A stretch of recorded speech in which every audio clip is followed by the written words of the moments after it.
diri terlebih dahulu. Kami dari Universitas Swadaya menjadi Fakultas Ekonomi, Prodi Manajemen.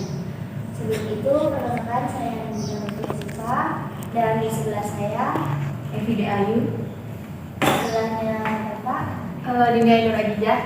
Dan Saya Aprilia Menapasa. Jadi kedatangan kami ke sini adalah hendak mewawancarai Bapak tentang usaha yang Bapak geluti untuk pemenuhan tugas matematika ekonomi. Apakah Bapak bersedia? Silakan saja. Jika boleh tahu, siapa nama Bapak? Nama saya Naki, jabatannya admin auditor. Apakah jenis usaha yang sedang Bapak geluti sekarang? Untuk usaha kita mengambil jenisnya manufaktur dari rotan dan segala macam soal dari bahan bisa. Apa alasan Bapak untuk membuka usaha furniture ini?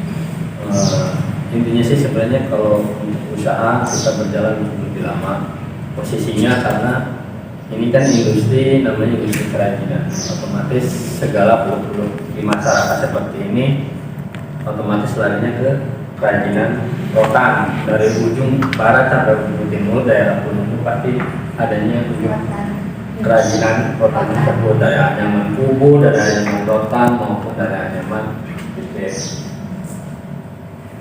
Itu alasannya karena kenapa posisinya untuk daerah ini memang industri kerajinan UMKM jadinya di sini. Untuk daerah Bodisari dari Plumbon Barat sampai Plumbon ke daerah timur itu masuknya ke industri pengrajin semua. Ada lagi? Dari mana modal awal Bapak di dalam membangun usaha ini, Pak? Kalau untuk modal kita pakainya modal PMDN, jadi permodalan mandiri. Jadi permodalan mandiri ini bersifat pribadi tanpa ada campur tangan dari swasta ataupun dari negeri, mutlak dari modal pribadi dan modal sendiri. Namanya disebutnya CP komoditer ya. Jadi intinya sih segala macam permodalan yang namanya SIP itu pasti rata-rata permodalan sendiri. Makanya disebut di situ di nomor induk usaha namanya permodalan PMDN, jadi permodalan mandiri tanpa ada campur tangan atau tanpa ada campur tangan dari swasta maupun dari negeri. Gitu. Ada lagi? Sejak kapan dan sudah berapa lama Bapak menekuni usaha ini? Kalau untuk usaha itu di sini sudah berjalan dari 1998. Kalau untuk dihitung-hitung itu berarti hampir 15 tahun lebih ya. 22 tahun ya, 22 tahunan. Jadi dari 98 untuk total itu kita mulai buka merintis sampai sekarang udah besar itu dari 2021. Jadi total kita berjalan di industri sebenarnya sudah 22 tahun, cukup lama. Plus minusnya udah berapa, hampir 20 tahun lebih lah. Ada lagi? apa sih Kak yang termasuk dalam biaya variabel dan biaya tetap? Kalau biaya variabel biasanya sih kita mengambil untuk permodalan yang kira-kira perusahaan ini tuh tidak merugi. Intinya satu, perusahaan tidak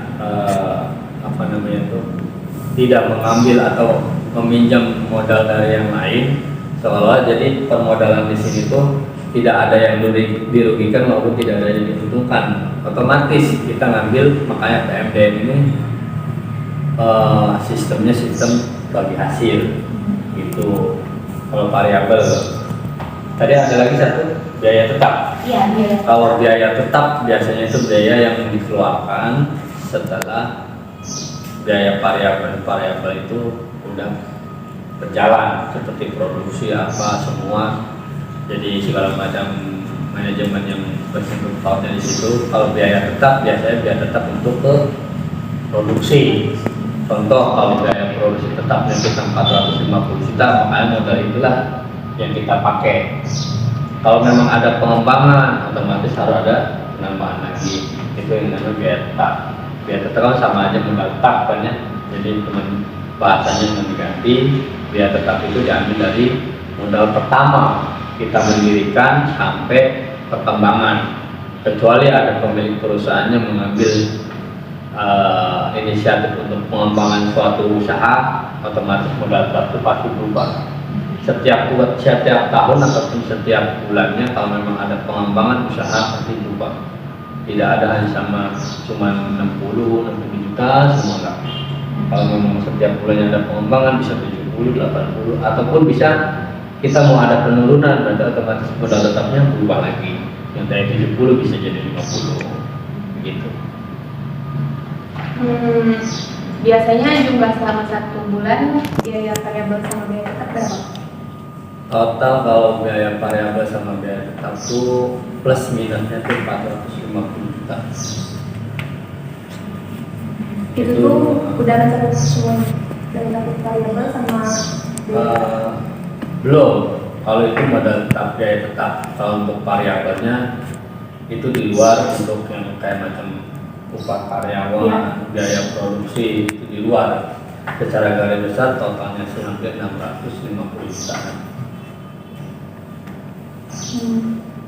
Sekarang berapa karyawan yang bekerja pada usaha Bapak?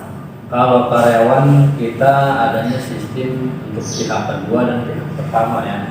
Jadi pihak kedua itu disebut pihak kedua, namanya itu sistem finishing atau borongan. Ada yang lagi khusus staff. Khusus staff kita cuma ada 22 orang plus supir, plus staff admin, plus staff finance, plus staff direktur. Itu totalnya 22 orang untuk staf kantor.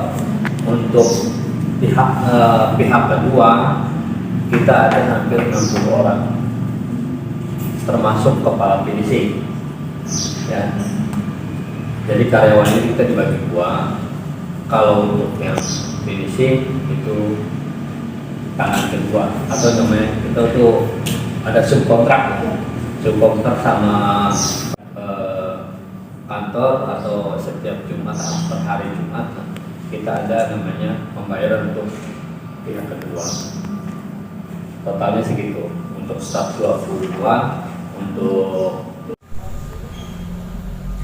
Berapa jumlah barang yang diproduksi dan hasil pendapatan dalam waktu 1 bulan itu berapa?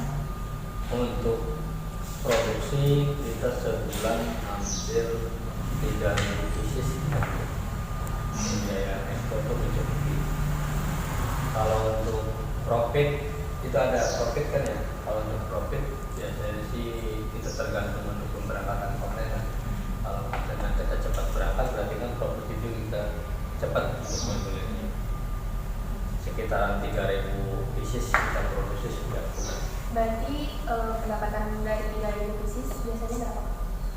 Kalau 3.000 pieces berarti kalau satu piecesnya dikali 10.000 berarti kan otomatis tinggal dikali 10.000. Kalau memang dia harganya hampir 500.000 berarti tinggal dikali 30.000 plus dikurangi biaya-biaya sewa kontainer, biaya-biaya produksi, nanti tergantung harga yang dipasarkan di sana. Untuk biaya produksi per piecesnya itu berapa?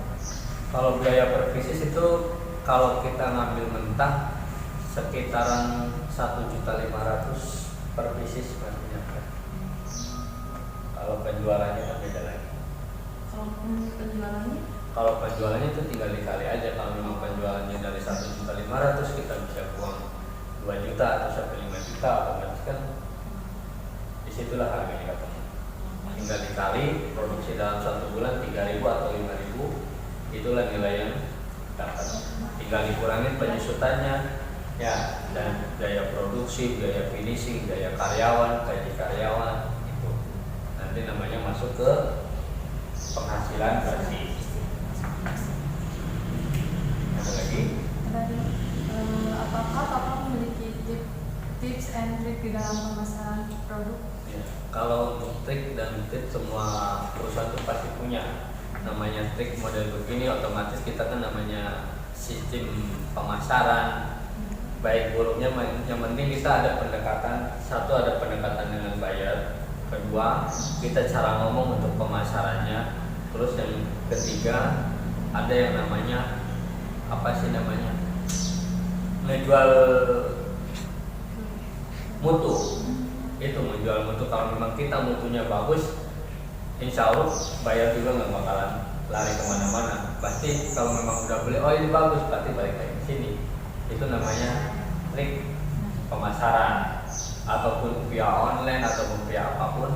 Nanti kalau memang kualitas dan mutunya kita terjaga, otomatis balik lagi ke sini.